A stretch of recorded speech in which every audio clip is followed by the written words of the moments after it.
Je suis Fabregas Métinois. Suivez attentivement Marina Nzebo. Serre-moi bien, mon moi la métisse noire. Marina Nzebo. La naturelle, autrement dit leader na bango nyonso. Marina Nzebo. Personne ne nous a plus le moins. Contactez Marina Nzebo 089 67 05 023 zeboma@yahoo.fr. Marina Nzebo elle est là, leader na bango nyonso quoi. Na impact de peine news. Bye bye.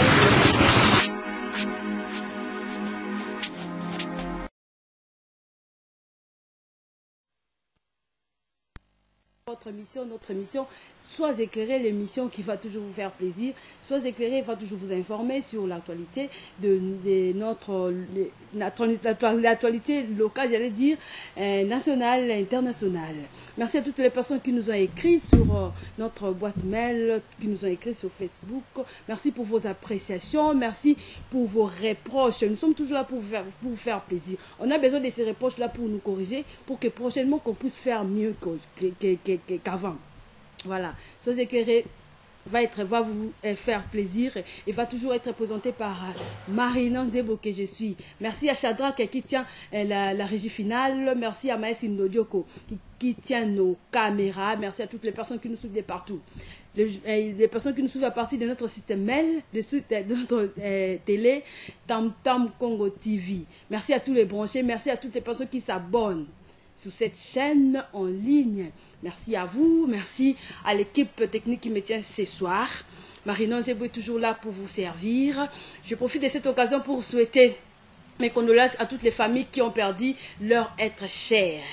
Je profite de cette occasion de ces micros qu'on m'a offert de présenter mes condoléances à la famille d'Inakoko qui a perdu son père. Sauf imprévu, parce que je n'ai pas encore cette information, le corps de papa d'Inakoko arrive aujourd'hui, jeudi 6, pour être enterré demain. S'il y a des imprévus, on va vous y aller encore. Et on profite de ces micros, comme on dit toujours, fêter avec ceux qui fêtent et pleurer avec ceux qui pleurent. Moi, j'ai pleuré avec papa d'Inakoko qui nous a quittés. On avait encore besoin de ses papas, mais papa d'Inakoko nous a laissés. Mes condoléances à toute la famille. Et je n'ai pas oublié mon collègue de classe, Bonnet d'Inakoko, soit fort. Tu es resté l'unique homme, le nez de la famille, et tu vas assumer la responsabilité de tenir bon ta famille. On va festoyer avec les gens qui fêtent leur anniversaire aujourd'hui. J'ai profité de cette occasion pour souhaiter un bon anniversaire, malgré que c'était hier, à Papi Lutonadio qui a soufflé sur ses énièmes bougies. Joyeux anniversaire Papi Lutonadio à partir de Kimpe, c'est là où tu nous suis, parce qu'il est parmi les conseillers de Sois éclairé. Joyeux anniversaire à toi, Papi Lutonadio, à partir de Kimpese. Joyeux anniversaire à toutes les personnes qui fêtent leur anniversaire aujourd'hui. Que je connais, parce que je n'ai pas ton nom, je ne saurais citer ton nom ici. Donc si je connaissais ton nom, j'allais citer. Tu vois, je connaissais le nom de Papi et je citais le nom de Papi ici. Merci à vous. Merci à tous les branchés de la RTCL et à tous les branchés de Tam Tam Congo TV. Parce que cette émission, après l'indirect de la RTCL, on le met en ligne sur Tam Tam Congo TV. Merci à tous les branchés. Merci à Bienvenue Tondi qui nous a écrit. Depuis Belgique ou France. Belgique ou France, il nous a écrit, il a apprécié et puis il a suivi les informations de Kimpese de Lukala. Merci à vous depuis France. Merci à Kevin Nganga depuis Belgique. Merci à Bienvenue Ngangou depuis Belgique, les gens qui nous suivent. Merci à Ras Beni depuis Suisse. Voilà, les gens qui nous suivent et on ne peut pas manquer cette occasion pour le saluer. Merci à vous. Restez toujours branchés sur Marina. Comme j'avais dit l'autre fois, donnez et restez toujours là pour nous conseiller, pour nous prodiguer des conseils. Même ces conseils vont nous blesser. Prodiguez-nous ces conseils, on a besoin de ça. On a vraiment besoin de ça. Merci à vous tous qui êtes branchés. Je suis Fabregas Métinois. Suivez attentivement Marina Nzebo. Serre-moi bien, moi la métisse noire. Marina Nzebo. La naturelle, autrement dit leader na bango nyonso. Marina Nzebo. personne ne zappe. Contactez Marina Nzebo 089 67 05 093 zeboma@yahoo.fr. Marina Nzebo est là, leader na bango nyonso kwa. Na impact de peine idéologie. Bye bye.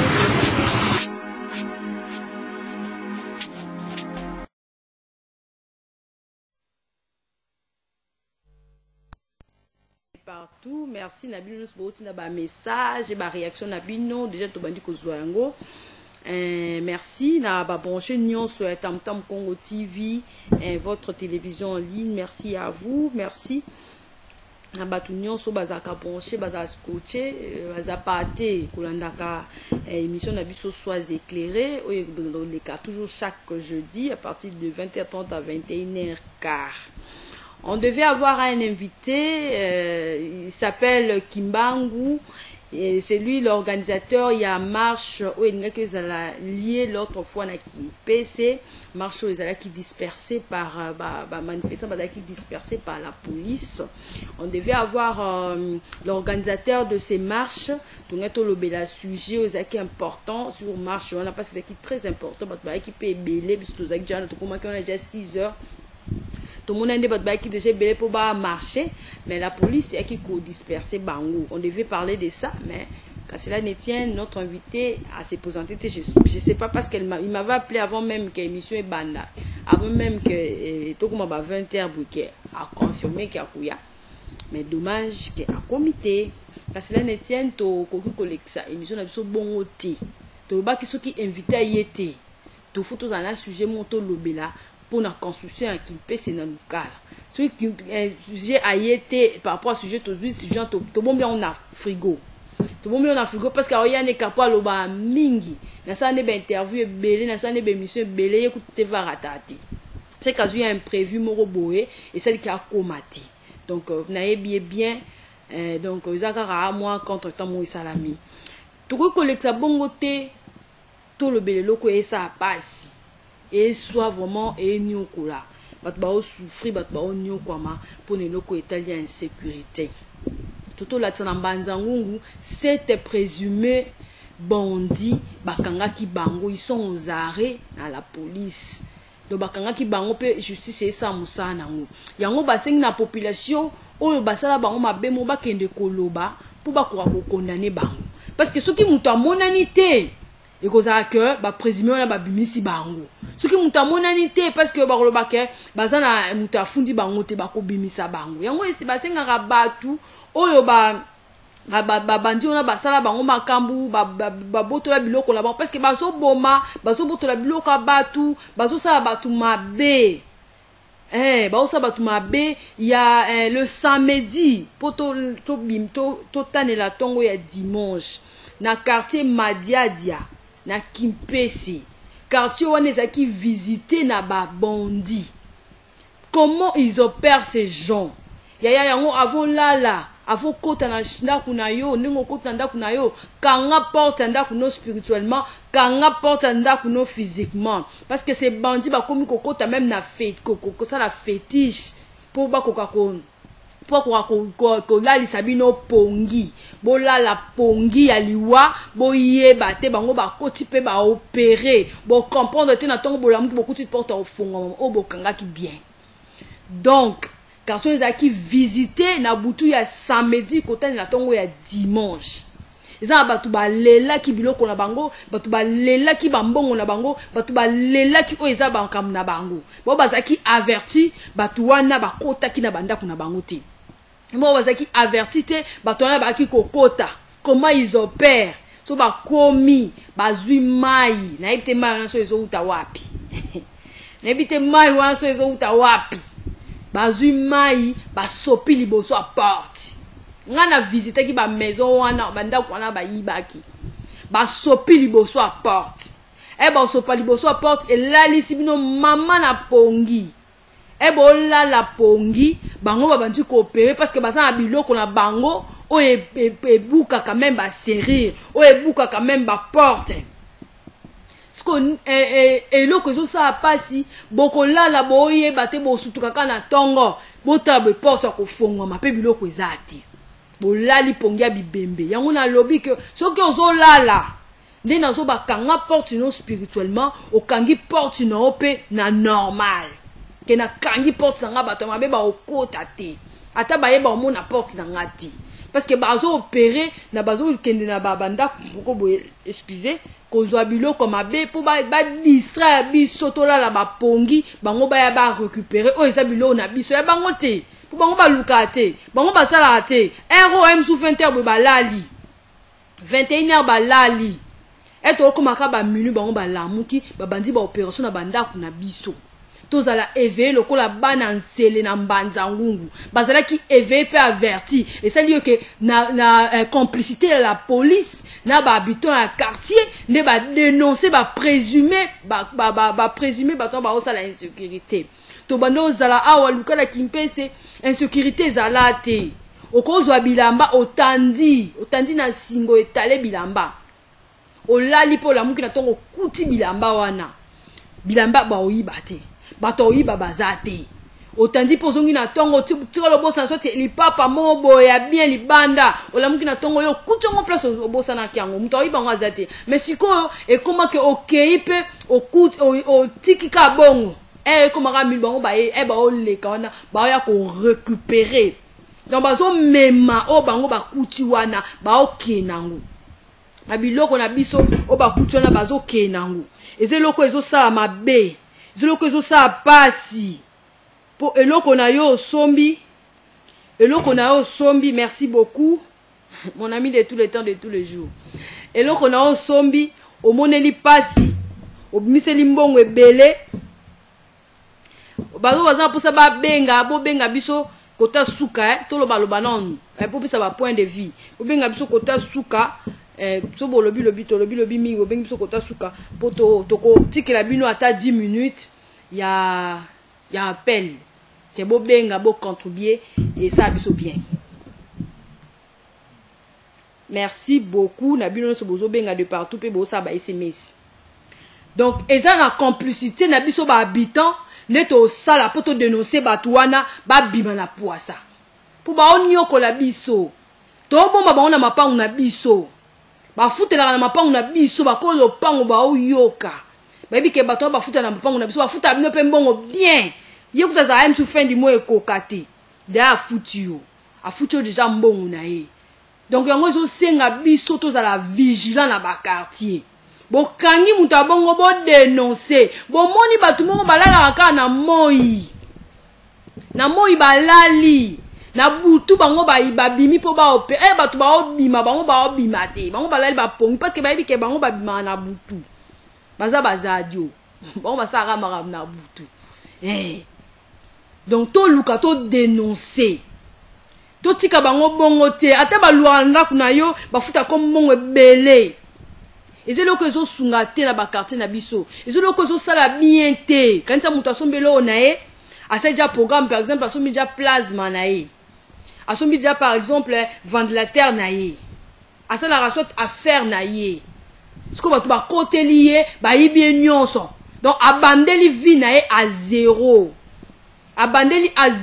azane loko su akobandela wapi monte que tozo sunga bande ko na biso te monte tozo sungana te entre nous les Congolais faut to sungana na ko dénoncer ka bato abongo na ba quartier na biso na ko dénoncer ka muta bato abongo bomona ka suspect bomona ka bango ka compliqué boto dénoncer bango poto yito yeba bato la police tamso ba olanda po bango ba yebi batambola partout te so to vanda na bango ma to vanda appel au pango moko to vanda na bango quartier moko donc to dénoncer bato na po ba onyokola tu t'imagines o lamu ki na tongo net na tongo dimanche wana bato na quartier na nenge ba olela comment est-ce que bilo na bango e yibami. Ça fait très mal, ça ne fait pas bien mon congolais, bah yibie biloko. Et ça m'a besoin, ça m'a besoin. En plus, biloko monsieur comme même na baba la autant bona sac à main.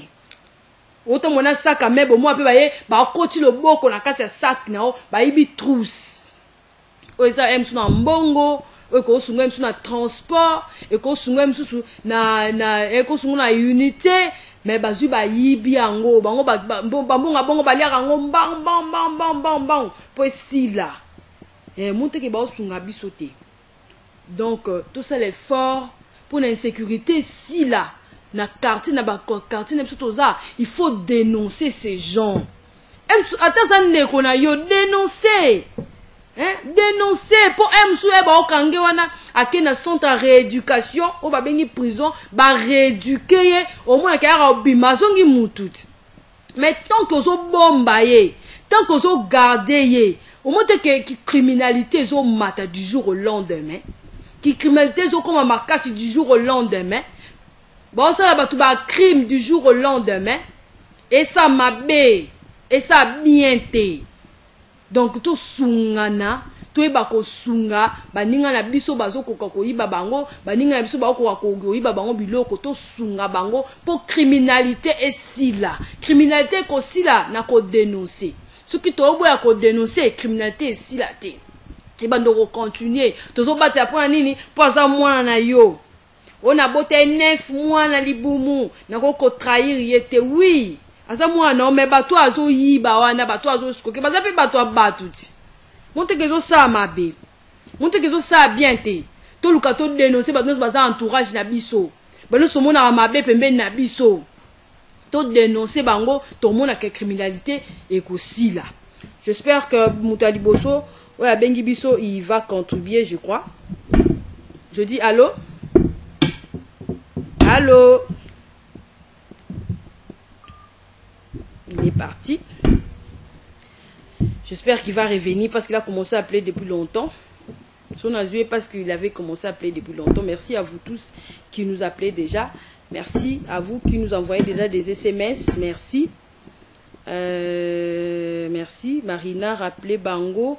Nous pas trop, c'est trop de la part de Charlie Balaka. Merci Charlie Balaka. To rappeler, si nous sommes to se rappeler.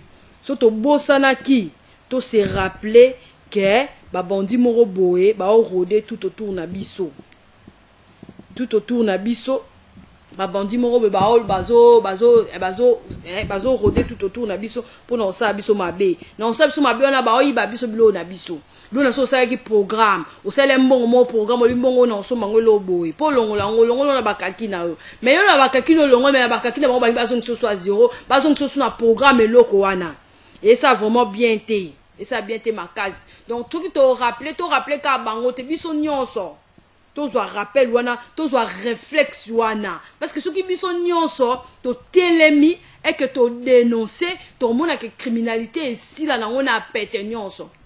Criminalité que vous mettez en côté et que si en haut parce que et c'est le romo et bandit peut to aussi sango to si sango na ko dénonsaka na to aussi sango na ko kanganga mon côté au moni na ope basali mutu mabe o l'équipe ko o l'équipe le comme dans les kara yesu o l'équipe te wa to linganité entre nous les Congolais to pour na ko lingana il faut to dénoncer mo bato bazoya ko buka ba maison na biso mutu asali maison na ye moko boye ko so ambongo pokwa ko teka ka so ambongo akanyon so atie sentinelle te so akangi bien te bango ba ye na butu ko fongola ko yiba omoni te kizo sa mabe monte kizo sa bien te boso msa batu kaka zéro mutazui un pas na vie muta mati ya luka ta musalo sala ba compagnie mse belé ba luka ape batu ate ba boy na compagnie créer un emploi.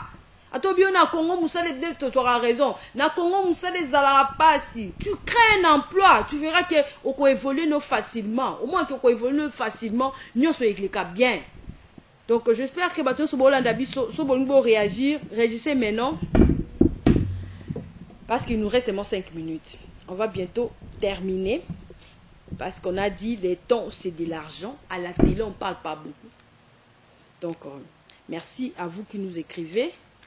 À partir de notre site, merci beaucoup sur Facebook, merci pour les compliments, s'opposer pour ça la reproche, tu le fais, nous sommes là, on va les accueillir, on va accueillir ces reproches là, merci, n'appréciez pas seulement, il faut aussi reprocher, et ça bien, surtout, tu as apprécié kaka et qui bien dit. Merci à vous qui nous écrivez à partir de notre compte Facebook. J'avais dit tapez Marinon Nzebo.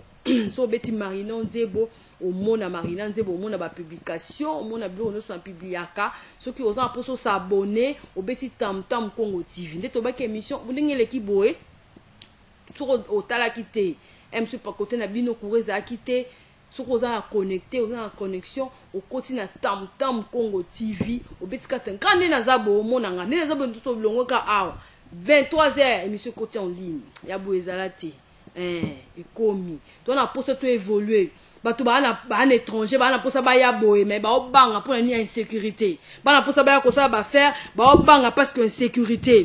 Allô, allô, bonjour, bonsoir. Oui. Oui.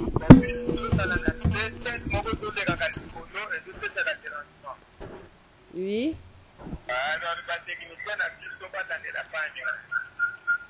Ok. Bah yoki ba Hollande là.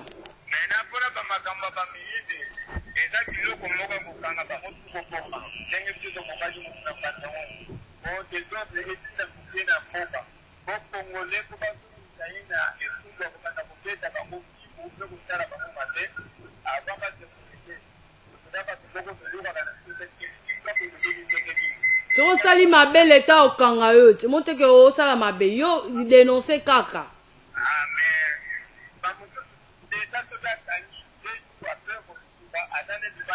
Kasi parce que to Rolanda to sala ka suivi na ngo tete. To kangisi mutu olanda no te obwakisa no ngo siko mto sani ba obimise kati. Mais so to sa suivi na ngo ba otika la kuna ba rééduquer bango.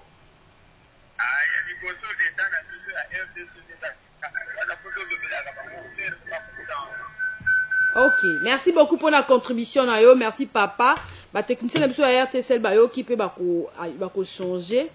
Merci Nabino nyonso boza branché. Merci tout le temps quelques SMS. Merci. Bonsoir Marina. Ok. Il faut vraiment marteler sur ça. Merci. Toko marteler, peut toko continuer à marteler. Merci Nabino Soboda qui branché. Il ne faut pas nous envoyer les j'ai voulu t'appeler. Comment on va vous appeler? Envoyez les SMS. Bah raison des facilités dans ma camboué. Bati moi ba SMS gratos, vas-y Facebook bati gratos. Si tu fais nous écrire, écrivez nous-mêmes sur notre compte Facebook. On va te recevoir. Même au moins au commis na compte na Marina te, au commis na nino, comment on appelle ça, na groupe Ville de Bango Info. Tu m'écris là, je vais toujours te répondre. Merci Nabino nous vous qui branché scotché. Sujet Nabi soit les qui sur l'insécurité et on vous a informé sur quelques sujets d'actualité. Merci. Merci à toutes les personnes qui nous ont appelés. Ils nous appelaient avant qu'on commence notre sujet. Et merci à la personne qui a appelé, la dernière personne qui a appelé. Merci à vous. Merci à tous les branchés de la RTCL Tam Congo TV. Marina Ndiebo vous dit merci. Je salue toutes les personnes qui nous suivent et nous soutiennent de près et de loin. Merci à vous. Merci à tous les branchés. Merci aux fidèles téléspectateurs.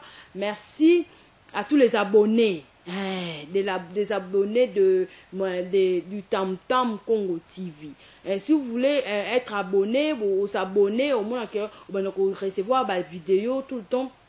Tam Tam Congo TV. Ya boé ça la bien, ya boé ça la vraiment bien. Merci à tous les branchés, merci à vous tous. Merci à Shadrach, à la régie finale. Merci à Maës Ndodo qui a tenu les 2 caméras. Merci à toi qui m'a suivi. Mes salutations, je réintègre mes salutations à mon papa qui me suit à partir de la maison. Salut papa, salut maman, salut toute la famille. Et félicitations à ma petite soeur qui a réussi. Qui a réussi et d'ici là il va obtenir son diplôme du doctorat. Il est maintenant médecin. Il a fini à l'université Congo. Félicitations à toi ma soeur. Merci à mon frère qui me suit depuis la maison. Merci à tous les branchés de la RTCL. Marina Ndiebo vous dit merci. Au revoir, ciao.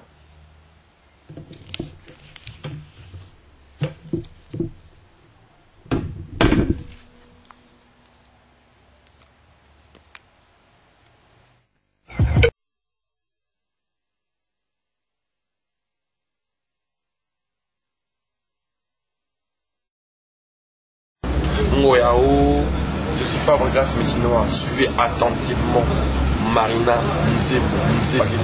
serre-moi bien monde le moi la métis noir yao Marina Nzebou naturel autrement dit leader na bango nyonso yao Marina Nzebou personne ne zappe le moi contactez Marina Nzebou 089 67 05 023 zeboma@yahoo.fr. Marina Nzebou est là leader na bango nyonso kwa yao na impact pe na idéologie.